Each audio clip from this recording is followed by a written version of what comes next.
la première réaction, on a parlé qu'à partir des alcènes, donc des hydrocarbures insaturés, d'accord, en faisant une hydrogénation catalytique, on pouvait fabriquer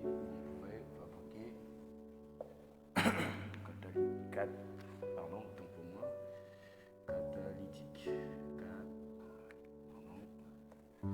catalytique. Donc, on pouvait fabriquer des alcanes, d'accord? Alors, voici une équation de cette réaction. Donc, on va prendre de l'éthylène, d'accord, la première molécule de la famille des alcènes. On va faire une hydrogénation, donc en présence de l'hydrogène, catalysé, on dit catalytique, donc en présence soit du palladium. Alors, qu'est-ce que ça va donner? Mais ça va nous conduire à l'alcane. D'accord? Ça conduit à l'alcane correspondant. Alors, cette réaction ne modifie pas la chaîne carbonée, donc au départ vous avez 2 carbones, à la fin vous avez aussi 2 carbones. Donc on verra aussi qu'il y a des réactions qui vont permettre de fabriquer des alcanes, mais vont conduire à la modification de la chaîne carbonée. D'accord? Donc il y a plusieurs réactions qui conduisent à la modification de la chaîne carbonée. Mais cette réaction, non. Donc je prends l'exemple de l'acétylène, la première molécule de la famille. D'accord? Donc soit ça conduit directement à l'alcane, donc là ça peut directement conduire à l'alcane, soit ça passe par l'alcène, d'accord? L'alcène après, ça continue en alcane. Mais là, ça passe directement. Donc tout dépend du catalyseur généralement. Ok? Donc ça conduit à l'alcane. Voici donc la première réaction. Donc il faut juste mélanger ça avec du gaz, du dihydrogène, d'accord? Vous trouvez à la fin, en présence des catalyseurs, vous trouvez donc à la fin l'alcane correspondant. C'est une réaction qui est très simple. D'accord? Alors, la deuxième réaction,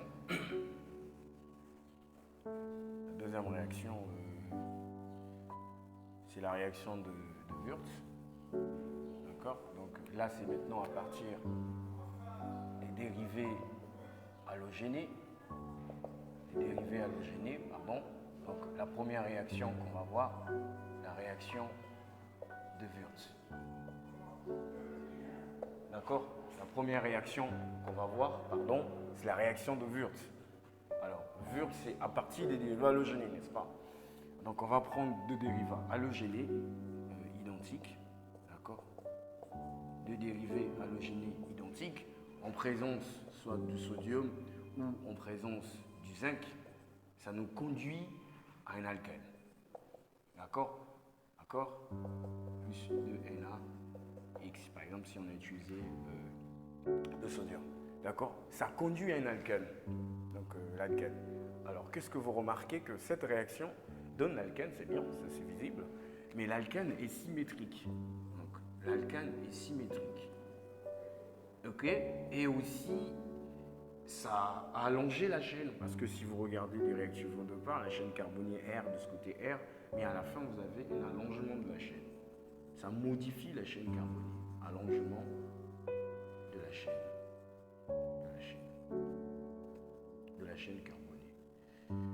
Alors cette réaction elle est importante en chimie organique parce que dès lors qu'on aura besoin d'allonger la chaîne carbonée, on peut passer par cette réaction.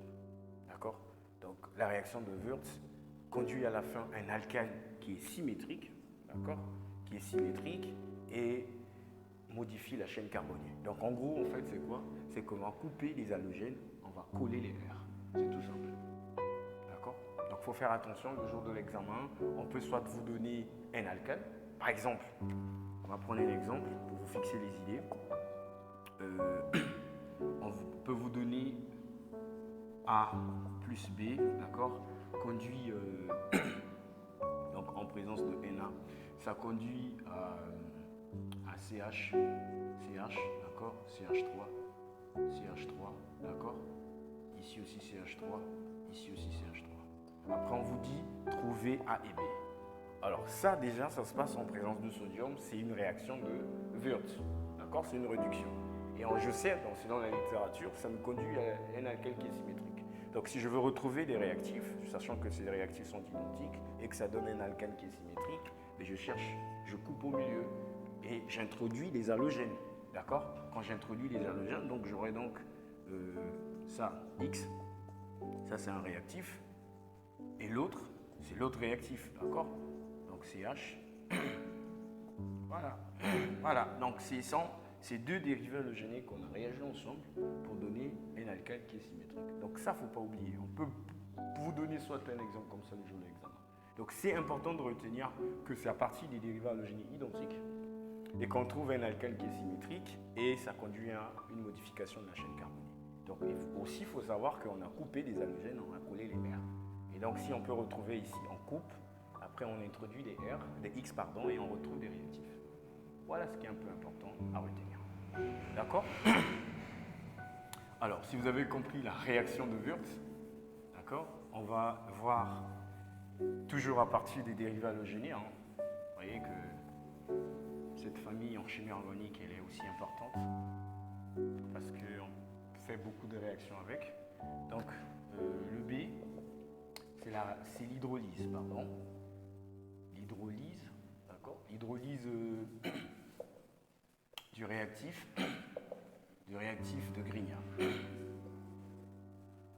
Alors, le réactif de Grignard, comme je vous avais dit en avant, que ce réactif n'existe pas dans la nature. On est d'accord qu'il faut fabriquer. Parce que, bien que peut fabriquer, ça interagit même avec de l'air. Donc, c'est très réactif. Donc, du coup, ça ne peut pas exister dans la nature.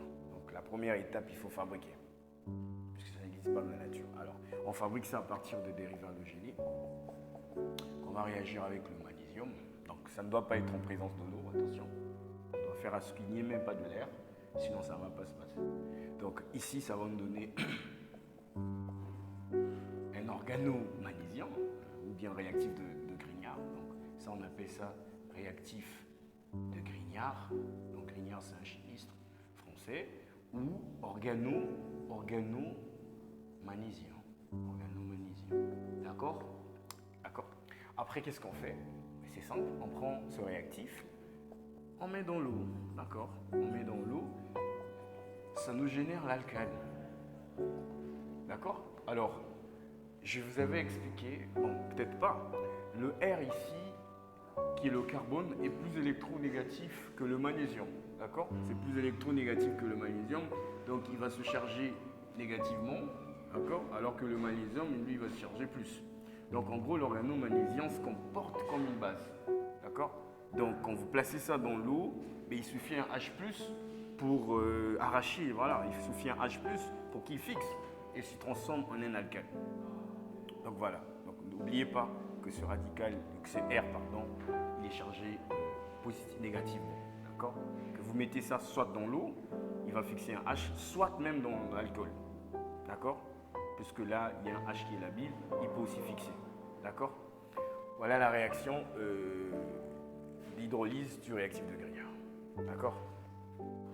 Donc, on passe à la suite de réactions qui peut permettre de fabriquer l'alcane au labo. C'est le petit c. Donc, toujours à partir des halogènes. C'est la réaction de Wurtz, d'accord? De Wurtz-Grignard. Donc, on va réagir ça avec le réactif de Grignard. Donc, on a un dérivé halogéné qui va réagir avec l'organomagnésium. D'accord? Alors, il ne faut pas que ça se passe dans l'eau parce que vous avez compris que si ça se passe dans l'eau, lui, il va se transformer en alcane. D'accord? Donc, on va mettre dans des conditions où celui-là, il va réagir juste avec le dérivé halogéné. Alors, comme on a dit, hein, ça conduit à quoi? Si un R est différent, vous avez donc un R' et un R. Toujours l'alcane. Parce que les réactions qu'on est en train d'étudier, ce sont des modes de préparation des alcanes au labo. Alors, lorsque R et R de radical, enfin le R de dérivé halogéné, l'organomagnésium, ça peut être identique, donc ça peut conduire un alcane soit symétrique, ou soit asymétrique. Donc tout dépend de la nature de R. Alors pour vous expliquer un peu le mécanisme, là on a dit, on est tous d'accord que le R de l'organomagnésium, il est négatif. du fait que le carbone il est plus électronégatif que le magnésium et que le R ici, le carbone, il est moins électronégatif parce que ça c'est l'halogène est plus électronégatif, donc là il y a moins, ici il y a plus. D'accord? Donc moins et plus, donc ils vont réagir, donc ils vont s'associer et donner l'alcane. D'accord? Donc voilà voilà quelques réactions de fabrication des alcanes au laboratoire à partir des dérivés halogènes. D'accord? Alors on va voir la suite parce que on peut aussi fabriquer les alcanes au laboratoire, mais cette fois-ci à partir des aldéhydes. Aldéhyde, cétone, c'est-à-dire que des composés ayant le carbonyle, d'accord? Des composés ayant le carbonyle, le carbone doublement lié avec le O, d'accord? Donc la première réaction, le petit A, c'est la réaction de Clemmensen.